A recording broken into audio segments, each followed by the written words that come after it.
Hello and welcome to the 30th episode of When Life Hands You Lemons. I cannot believe that we're already in the 30th episode of When Life Hands You Lemons. It's absolutely crazy. But this week's episode features Miss Diane Vadnal, and she is a social media manager at RPM, which is a digital marketing agency in New York. She has quite a few years of experience in the music industry, and she originally had started and wanted to be a nurse. And in the episode, she talks about how she took one chemistry class and then decided that that was enough. Since then, she's been a product manager for shows and Broadway shows like Hamilton, the Hamilton Mixtape, Action Bronson, Lizzo, Dear Evan Hansen, Joyner Lucas, and many, many more. She also interned at Warner Music Group and Roadrunner Records as well. So I don't want to talk too much about her story, as I always like the guests telling their story. So I hope you enjoy my conversation with Miss Diane Vadnal. Yeah, so when I was in college, I went originally for nursing and then decided, wow, I really hate this. I want to go into the music business. So I started applying for internships and landed my first internship at Warner Music Group. And every summer thereon, I had interned within the Warner Music Group family, sometimes Atlantic Records and then Roadrunner Records. And eventually landed a job when someone had left, and I just happened to be there, which was very lucky. And from there, I worked at Atlantic and kind of worked my way around. I spent a year in finance and then went into marketing on the urban side and eventually became a product manager. And I did kind of pop and urban projects. And one of the projects that they handed me was Hamilton, the Broadway musical. And the way it was pitched to me was that, Hamilton is a cast album. You put it out and it sells at the theater. Like, that was it. And literally 4 months later, you're selling tons of records, streaming millions and millions and millions of times. And I kind of was like, all right, I like this Broadway thing. And I kind of got a little frustrated with the music industry, and so I was like, I'm going to go work on Broadway. So I ended up finding this new advertising agency that did Broadway and live entertainment, and joined their team as a social media manager, which is where I am at now. So it's kind of a roundabout way in the industry, out of the industry. Yeah, it's funny because a lot of people, I've had a few guests on the show where they've had they went to college for this other career, like you went for nursing, and they're like, oh, I hate this. And then they're like, I want to be in the music business. I want to be in the music industry. It's funny how you have that sharp contrast of oh, I'm going into nursing. I want to be in the music business. So what kind of made you decide that, oh, I don't want to be a nurse. I want to be in the music business? What was that kind of initial internal conversation like? It took one chemistry class for me to be like, yeah, I hate this. But when I was in high school, randomly, I met this guy who was like, hey, do you want to work the door at the Knights of Columbus? I'm a college kid. I just put on shows there, but I trust you. You should just take people's money at the door. And at that time, the bands that were playing there were Fall Out Boy, The Academy Is, Oktoberfall, all these people that went on to be signed to Fueled by Ramen. And so that's where I kind of was like, oh, I love this. I love the business behind it. And that's kind of where that came from, which is weird. And then once I got to college, I found out, oh, you can actually work in the music business. This is a career. It's not just, people having fun and a good time. Now you're a marketing manager for the 2 Grammy Award-winning albums you did with Hamilton and Dear Evan Hansen, correct? Yep. And then you're also the marketing director for the Hamilton Mixtape. Yeah. So can you tell us a little bit about those 3 projects or those 2 projects and what your role was and kind of what they were? Yeah, so for the original Broadway cast recordings, basically once the music is done and the A&R department has recorded, mixed, mastered, gotten all the rights, the music kind of comes to me, and then we put together a big marketing plan, and we pitch it to the producers, and they either say go or what about this. With something like Hamilton, we're working with the producer Jeffrey Seller, who's amazing. And, you kind of come to him with a plan, and you're like, we want to do this. We want to be on streaming. We want to do some special promotions with Spotify. And at that time, everyone was really skeptical of streaming because Taylor Swift was like, I hate streaming. It's terrible. Mm-hmm. And so everyone was like, oh, yeah, streaming's bad, but it's actually really good. And I'll never forget a conversation we had where after the album was out, he was like, I'm so glad this was streaming. Like, this took the show global because we were seeing streams coming from London and Australia. But to answer your question, yeah, it's once the music is done, it's kind of in your hands to figure out everything else. So I was kind of overseeing every other department in terms of publicity and digital marketing, sales and streaming, and all of that coming together into one cohesive plan. Okay, and earlier in the show, you said that when you were pitched the Hamilton project, it was very kind of bare bones, correct? Yeah, it was a little like nonchalant. Like, I mean, we had worked on the pitch as a company, right? And the show is the hardest thing to pitch ever. It's the founding fathers, but they're rapping and making history, and you're like, what is this? And then you see it and you're like, oh, I get it. But yeah, I don't think anyone knew the show was going to be as successful as it was, the music was going to be as universal as it is, which was super exciting to work on a project and watch it go from like 0 to 100 in a month. And even now still, I mean, tickets are still impossible to get, and it's years later. So it's kind of crazy. And then once Dear Evan Hansen came around, we kind of knew the power of Broadway and the power of Broadway fans. Like, a fan of Action Bronson is a super dedicated fan, but not in the way that these Broadway kids are. They are insane.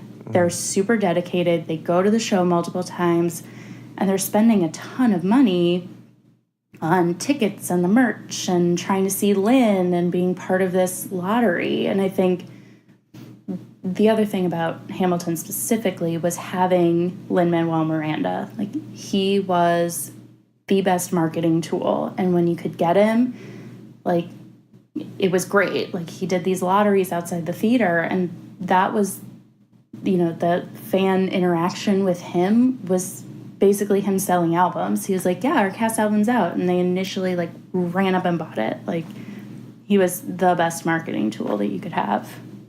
So how did you take like something that was so bare bones and kind of turn it into something that was going to be, that it obviously has been so successful now? Because you said it was very bare bones. And how did you kind of revamp that and turn it into what it is now? I think a lot of it was visibility. The show had their own marketing and advertising strategies. So when it came to selling the cast album, it was putting it in front of consumers. Like, that logo is so strong. So we were like, okay, when you walk into a Barnes and Noble, I want you to only be able to see Hamilton. Like, having those displays was super important. Visibility online, having, Lynn tweet it out every day. Those kinds of things, and just making it known and in the faces of these people that this album is a thing. I remember us having a really strong Spotify strategy, and, we had Lynn creating playlists, and then we had Questlove and The Roots creating playlists because they were part of the process too, and trying to get in front of people's faces in that way. So when you're working on a project like of this capacity and you're trying to get, like, for example, like you said, Barnes and Noble to, like, when you first walk in to the store and you see Hamilton kind of plastered all over the place and it really kind of catches people's eye, how does something like that come about? Like, are you working with Barnes and Noble? Like, what is the process behind getting a display that like immediately catches somebody's eye as you walk into the store? It's a partnership. You talk to them and we say, they love doing these in-store signings. And we're like, okay, cool, let's do an in-store signing, but we also want signage in your New York locations.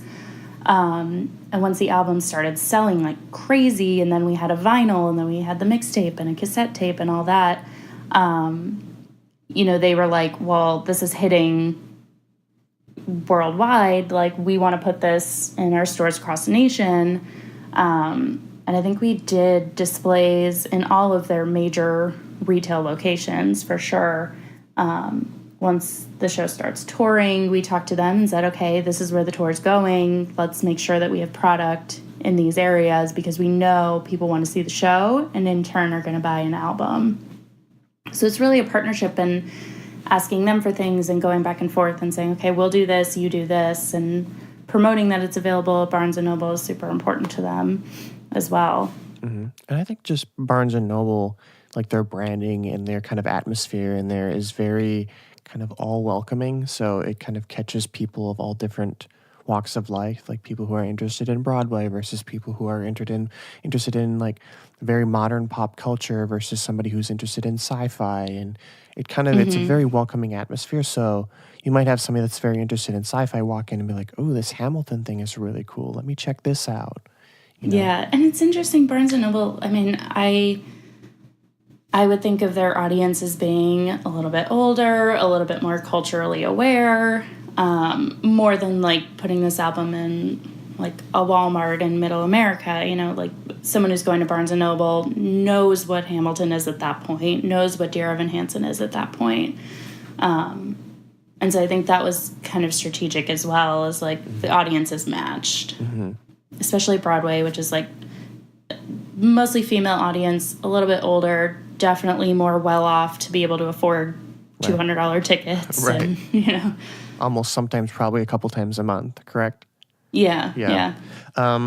So now that you've seen something like kind of grow from like, oh, this isn't going to be very big to like winning 2 Grammys and kind of going global, do you have kind of an insight as to when you get a pitch for a show like Hamilton or Dear Evan Hansen, do you kind of see what is going to happen? Can you kind of foresee like, oh, this is going to be very big, or oh, this isn't going to be successful?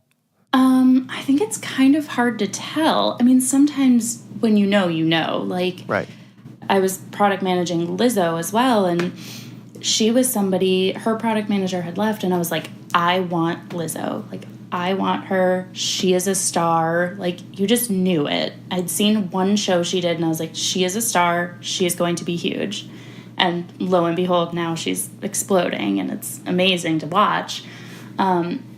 And sometimes you don't know what's going to catch, and it just takes like one little thing to light a fire, and then that's it. So I think sometimes and sometimes it's a gamble. And I think labels go through that all the time of they sign artists that they always believe in, and it's just getting to a point where something catches. And it takes a lot of artist development most of the time to get things to catch. And then it could be one record that takes off, and then you take it to radio, and that's it, and it explodes. Mm-hmm. So for Dear Evan Hansen and Hamilton, what were the things that kind of people were really kind of latching onto, and you were noticing like, oh, this is starting to take off? Like, what was that initial catch-on point where it was kind of starting to like sharply go upwards in success? It can be for streaming as well. Like, where did you notice that kind of take off? Was it added to a specific playlist? Was it somebody who promoted it? Yeah, I mean, playlisting obviously helps immensely. And Spotify wasn't as, the playlisting wasn't as crazy as it is now. And I think we did make like a New Music Friday or something like that, which obviously helped.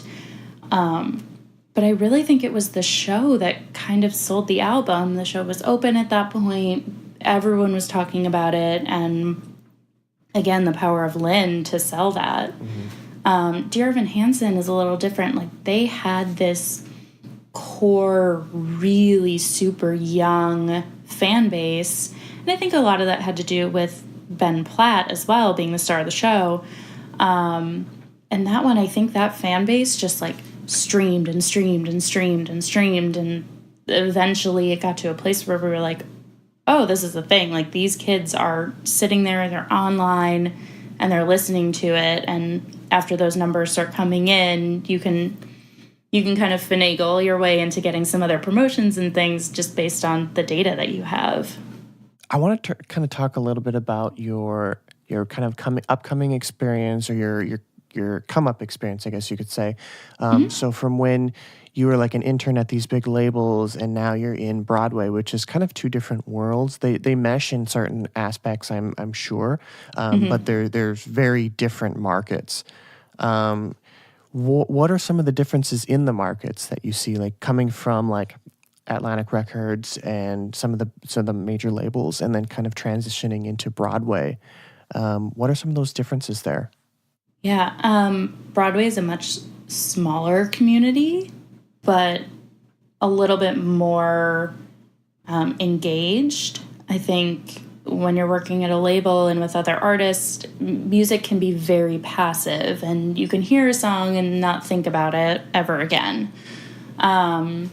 Whereas with a Broadway audience, they're latched in. If they're in a seat watching your show for 2.5 hours, like, you got them. And no one's paying that much to see a show that they already know they're not going to like. So I think that audience is very super engaged. They already like the format. They like Broadway shows. And, you know, you can, in the music industry, you can put out an album and someone will listen to it, but they might never go see you on tour. So yeah, it's a very passive versus active audience, which is an interesting dynamic. I also think, you know, when you're not working in Broadway, you don't have a built-in audience. You really have to build. And it's hard to do. It's, you know, how these SoundCloud rappers get noticed is beyond my imagination, because I don't know how these kids discover them. And maybe it's their friends telling friends and that word of mouth, but it's really tough, this artist development that's in the specifically music side, and getting people to care about anything that they don't already know about. It's interesting because I notice, especially like a lot of the rappers, like they're either doing something kind of dumb, or they're making these outlandish purchases and they're posting them on social media. And then like my brothers, they're one of them is 4 years younger than me, and then the other one is, I believe 7 or 8. And they're always telling me like, oh, did you see this rapper purchase this, or Lil Pump bought this $200,000 bracelet? And like these things catch on to like a younger audience, and it makes them think like, oh, I can do rapping. And it's that interesting dynamic, because you wouldn't see that with like a show of Hamilton or Dear Evan Hansen. Like that you wouldn't see that. So yeah. I think it's kind of becoming more active, but at the same time, like you said, it's very passive. Like for me, like they'll show me a picture of them and I'll move on. Like it's nothing like... Yeah, you just scroll away. Right, because it's like he just got a massive advance and he's blowing it away, and now he's going to be screwed.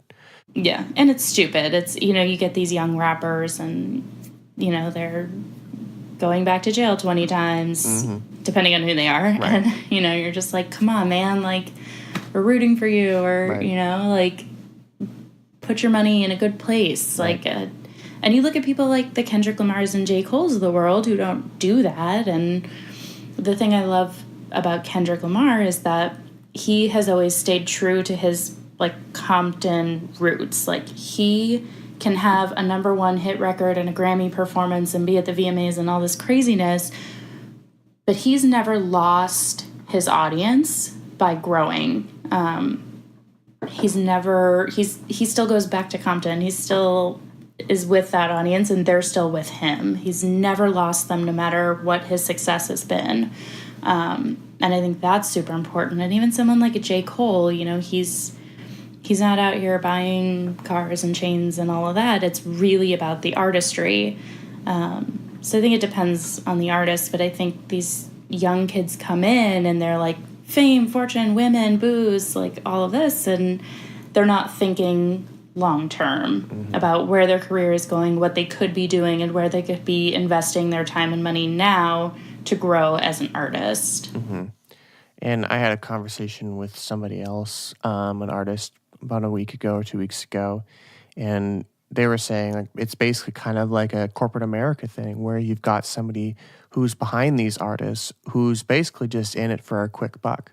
Like they're using them as a marketing ploy to grow themselves and like kind of get this, quick performance and perform here, perform there, post this on social media, and boom, you've got, 5 million followers, and now we're getting massive endorsements from major companies, and you're getting all this money from the record label and streaming, and I'm getting 30, 40, 50%, because of some of these people. They just don't know anything. They're young kids, they're young rappers, and they don't know anything about, contracts, anything like that, and they're just kind of, in deep doo-doo, basically. Yeah, and it's hard. I mean, when you're at a label, you want an artist to have a hit, but if it goes too quickly and they don't have another hit to come after that and support it, well, then they're a one-hit wonder, and the label made their money and goodbye. And yeah, you want artists like that, but you also want artists that last long-term. The Beyoncés, the Jay-Z's, the John Mayers, the Adeles, because those are the ones that are going to pay for your quick hit artists when you need the money for them. So I think it's a hard balance, and everyone says, record labels are irrelevant. And I'm like, well, not really when they're funding so much of your career, at least in the beginning. And having a team. I think if you're a new artist and you want to be on a label, go where the people are going to support you, where you feel like these are people I can go to when I have a problem, and these are people that are going to support me when it's bad, when it's good, all of that. Like, you really want a team that cares about you, cares about the music, and wants you to do well. And, then you can have this long-term success. Exactly. And you just got to be smart about what you're signing to, You just got to read everything and make sure that, like you said, have a good team behind you that's there to support you, and then kind of give you some more information when you're not really sure as to what you are signing. Is this a good thing? Is this a bad thing? Is this something I should, sign and move forward with? Is this something I should negotiate, or is this something I should just completely stay very clear of? And, get a good lawyer. Exactly. Yes. And understand the industry. I had an artist that I was sitting with for the first time to, get to know, and I was working on their project, and I was like, oh, do you want anything from Starbucks? I'll run down and grab you something. And they go, no, because I know that's going to hit my marketing budget.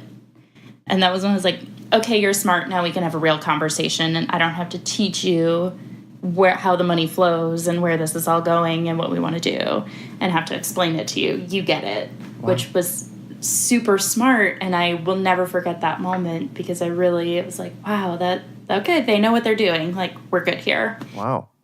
Good for them. Good for them. Yeah. So going back a little bit, we were talking about like passive and active, and I think that's super important today, because the most successful artists are those that are very actively engaged in their fans, and their fans are actively engaging with them. And there's such a stark contrast between like pop culture, rap music, and then you got, like you said, the Broadway shows. And Broadway shows are very like diehard fans, almost like Star Wars fans. They're very like diehard. They're very passionate. Yeah. They buy all the merchandise, and they're very supportive of, everything that kind of comes out and is showing. So I want to talk a little bit about that kind of stark contrast, and what would it take for like an artist to get their fans to be as actively engaged and supportive as those that are involved in like Hamilton and Dear Evan Hansen and things like that? I think it's just talking to your fans and being accessible. I love having our Broadway people do meet and greets and talkbacks and going live and things like that, because you're talking to the fans and you're giving them something back and making them feel important and special. One thing that we're starting to do for some of the shows that I work on is having some of the leads in the cast jump on our Instagram and just start sending videos and DMing people being like, hey, like, I saw you're a huge fan. Just wanted to say have a great day. Love you. Bye. And even those little moments, like, make such a difference. Like, that person is now a fan for life. And you obviously can't do that for everybody, but creating moments for the fans is so super important. Like, fan engagement is so important. I think social media makes it very easy. I see people like Kevin Gates going live with fans all the time. And, you know, even hiring a digital marketing company and a community manager to just sit online when you can't be there and reply to fans and talk to them and make them feel special. And that's, I think, how you grow your audience. And people see that. They're like, wow, I can't believe you got this message from this person. I want that too. And so they see it and they want it too. And it helps grow your fan base, like that word of mouth.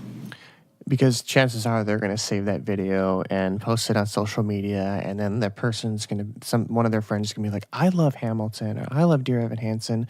I want a video like that. So then they're going to start engaging and sharing and kind of actively commenting on that video that was shared. And it's kind of fun how that like effect happens, and it can happen like literally overnight because of social media, and it can spread so quickly. Yeah, and one thing I love about my job now as a social media manager is I get to play around with the fans. Like, if they're like, oh my God, I love Waitress. I know they're never going to see this post, but I love this show so much. And then you like it, and they freak out. They're like, I can't believe they liked my post. I love those moments, and I love those fans because their energy is so fun. They're like just obsessed, and they just want to be part of it. Like, they just want to feel like they have stake in this too. I can imagine, like, you never know what people are going through, and just something as small as that can make their day. And I'm sure, like, knowing things like that makes your job, like, super, super amazing. Yeah, totally. And I mean, you get the people that are a little scary, right? That you know to avoid.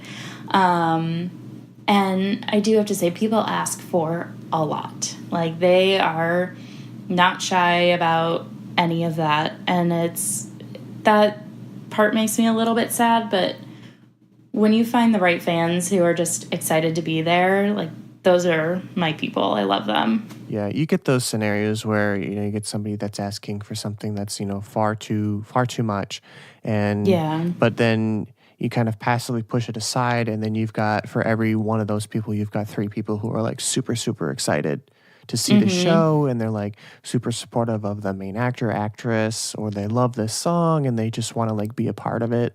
So that, like, I'm sure heavily outweighs all of the other stuff. Yeah, and even like, I mean, the best example of this is when I was doing Hamilton tickets. I would help get, you know, the Missy Elliott's tickets and other people like that we wanted to see the show to be part of the mixtape eventually. And man, I had people hitting me up right and left that their, you know, grandma's dying of terminal cancer and her last wish is to see Hamilton. And I'm like, come on, like, you're really putting me in a bad spot, and I understand, and you're trying to be understanding, but you're like, I can't just give you tickets. Like, that's not what this is. You know, and it's not in my job description to get people tickets. But when you get things like that, you're like, come on, man. Like, really? You couldn't have came up with something a little bit easier for me to, like, make a quick decision. You know, you got to throw my grandma's dying of terminal cancer. Like, that's really harsh. I'm like, come on. But then you get people who are like, look, I know this is a tough situation and, like a tough ticket to get, but, like, if you ever have access to anything, like, let me know. And those are the people that I'm like, okay, like, if anything comes down the pipeline, it will totally let you know. But those are obviously few and far between. Right. You just get those people that jump to those really quick conclusions, like, oh, my grandma's dying, or my mom's dying, or something like that, you know. And you never know what they're going through, but at the same time, it's like, I've heard this 600,000 times. So Right. At the end of the day, I'm like, come on. Like, yeah, it's like it's the same old song and dance. yeah. And if I could take everyone backstage to a Broadway show, I would, but I can't. So, Unfortunately, it's just not in the budget to do that. Yeah, and you want to protect the actors and everything. You can't just have people willy-nilly. Right. But and because, they don't have the time or they don't have, like, the mental capacity to sit and deal with all of these people every single night. Like, they need a break, too, after a show and rehearsal and singing and talking and for, hours on end. So I got to give them breaks as well. And it's funny, we talked about the contrast of Broadway versus the music industry, and the Broadway actors, everyone works really hard. I get it. But Broadway actors are doing 8 shows a week plus rehearsals, and they're doing additional press. So when I have another artist on the label who's like, I just didn't feel like getting on my flight this morning. And I'm like, okay, well, Lin-Manuel Miranda just did 6 interviews for me. He is on a flight now to go to LA or London or wherever he's going. I was like, he did a show last night. Like, I was like, you have no excuse at that point. So I do think, Broadway actors, they work ridiculously hard. And it's like 8 shows a week is a lot. And when they're out of the show, people are upset and things like that. But I'm like, their voice is their health. Like, that, their voice is their job. It's like, if they're not healthy, they're not going on. So, and pleasing fans that way when they're upset about things like that is part of my job to be like, we're so sorry you missed them. They weren't feeling well, but we'll make it up to you. We'll send you a t-shirt or a signed poster or something like that. So going back to that fan engagement, right. It's super important, keeping people happy. Right. I had no idea they did that many shows, but, you see so many people that are aspiring to be Broadway actors and actresses. Like, I was involved in the theater department when I was in high school, and I wasn't doing like acting or anything, but I was help running the lights and the sound and kind of like technical stuff. But all of my friends and stuff that were doing the theater, they wanted like dreams of becoming Broadway actors and actresses, and they worked very, very hard. So now knowing that hard work is going to translate to becoming Broadway, and that is so hard because they work so hard. Yeah, and it's also really hard to break out of Broadway. I think a lot of it has to do with producers and theater owners and everyone being older and not really understanding the digital age and where kids are at and what they're looking at and doing in their daily lives. But, once you're in that community, it's really hard to break out of it. And it's hard to even think of examples of people who have done that, really. Who were like, I started on Broadway and now I'm a famous singer or actress. And these Broadway people, they do their own albums, and they just don't sell as well for some reason. Yeah, I know I've heard of at least one person doing it. I can't think of the name of it. For some reason, like Dolly Parton comes to mind, but I don't think it's Dolly Parton. There was somebody else that was pretty big that they were like in like Broadway, and then they got out and now they're doing like singing or something like that. I just can't think of who it is off the top of my head.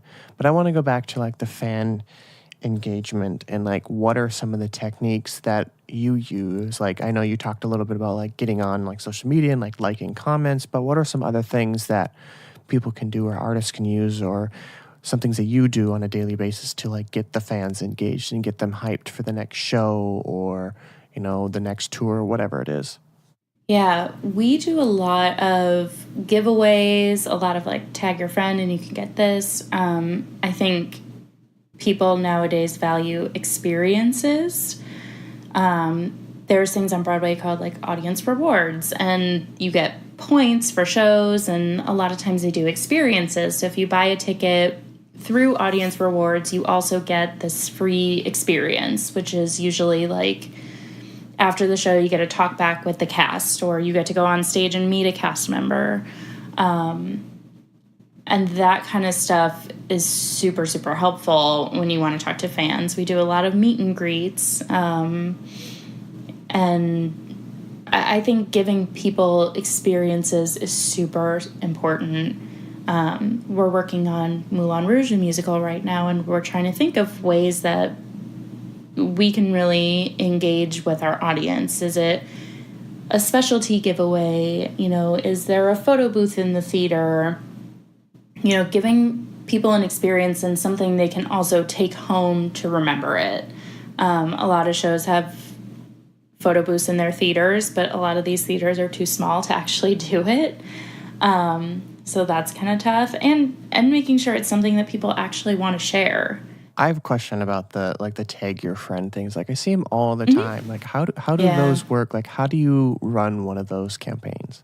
I mean, I do it pretty grassroots, and I'm not sure if there's a better way to do it. But it's, we do ones that are like tag your best friend and you'll win a specialty merch package from Moulin Rouge, you and your friend. And so we'll get all those names and we'll go through and randomly choose, 15 or however many fans it is that day. And we DM them and ask for their address and all that information. And then we just send it out to them, and you can tell them, post it once you get it and things like that. So they're really simple. I don't think you need to give people too much, because your diehard fans are going to go for it and they're going to tag your friends. And I think a lot of people use it as a tool to get followers, which is what everyone wants, really. Mm-hmm. And it's a good tool for getting followers. If you're giving away something that's really unique and cool, people will go for it.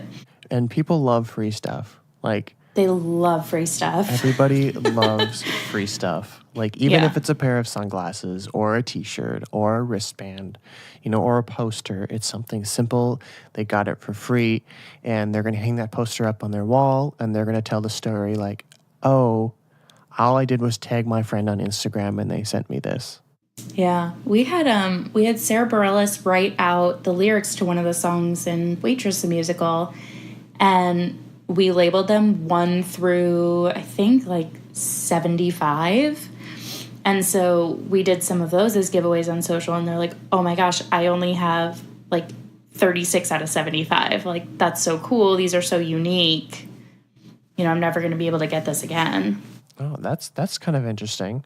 Yeah, so those are actually numbered. There's only 75 of them in the world, which makes it super exclusive. But yeah, that was a really cool giveaway that we did too. So how do you kind of come up with these different ideas? Like, I'm sure you're working with an entire team and helping you kind of brainstorm these things, but like, how do you brainstorm an idea and then like go through like executing it? Like, what's the process of like actually executing one of the ideas? So yeah, our team will brainstorm, or, even fans will post something on social that'll spark an idea. And then we take it to the show's producers and we say, we want to do this. This is how we would do it. I also like to include a goal of, this is for visibility, or this is to gain followers, or this, we need to do a make good because something went wrong at the show.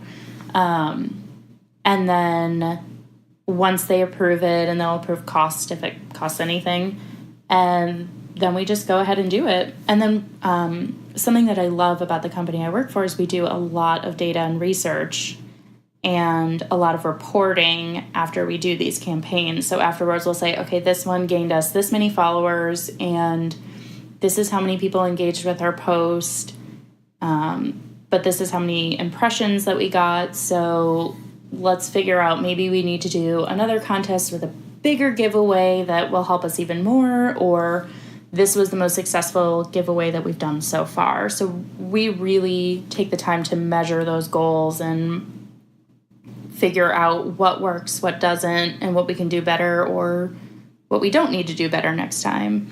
Okay, so it's kind of like an all-encompassing thing, and there's a lot of, I'm sure, moving parts that you have to kind of go through and kind of push through and make sure everything is like solid. So what is your favorite part of that process? Do you have a favorite part?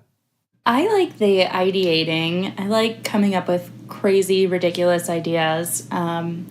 We saw online that Chipotle was they were just giving away money on Venmo to people and saying, here's $2.50 so you can get guac on your burrito next week, And so I took that and ran with it. And I was like, okay, for Waitress's 3rd anniversary on Broadway, let's Venmo people the price of one of the mini pies that we sell at the theater, because they're pricey and it's Broadway, so everything's expensive.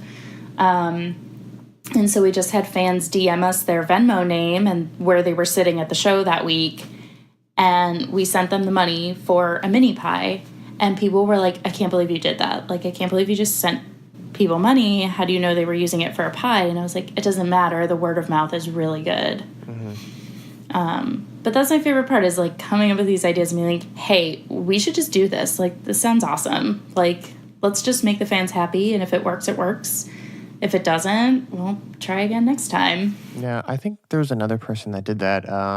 His name is Gary Vaynerchuk. He did that at some point, and he was like Venmoing people money, and like it was like an outlandish response, and like it like crashed his Venmo and his account, and like his bank was like freaking out because there was so much money, like like little transactions like going on, like $5, $10, $3, and it's like crazy. Yeah. Like I can imagine a bank freaking out about like, why are you sending like $2, $3 like to all these random people?